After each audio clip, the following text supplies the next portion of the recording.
अस्सलाम वालेकुम मुअज़्ज़ज़ नाज़रीन, आपको दिलचस्प और हैरत अंगेज़ खबर से आगाह करते चलें कि अमरीकी शहरी एक महीने में 2 बार लॉटरी जीत कर करोड़पति बन गया। जी हाँ दोस्तों, अमेरिका से ताल्लुक़ रखने वाला शख्स एक महीने में 2 बार लॉटरी टिकट जीत कर करोड़पति बन गया।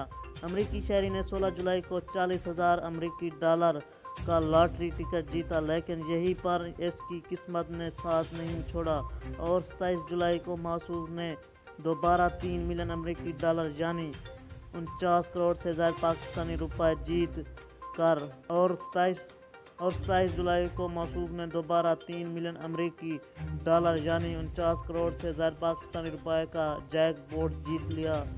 तो मुअज़्ज़ज़ नाज़रीन, इस शख्स का कहना था कि पहली लॉटरी जीतने के बाद वो अपने आप को खुशकिस्मत महसूस कर रहा था, इसलिए इसने एक और टिकट खरीदने का फैसला किया, जिसके बाद इसका 3 मिलियन डॉलर का जैकपॉट लग गया। तो जी हाँ दोस्तों, इस तरह की दिलचस्प और हैरत अंगेज़ वीडियो जानने के लिए प्लीज़ मेरे चैनल को सब्सक्राइब कर दें और घंटी के निशान को दबाना मत भूलें, ताकि हर नई आने वाली वीडियो की अपडेट आपको वक्त पर मिलती रहें। अगर ये वीडियो आपको अच्छी लगी प्लीज़ लाइक करें, शेयर करें, कमेंट करें। Thanks for watching. अल्लाह निगहबान।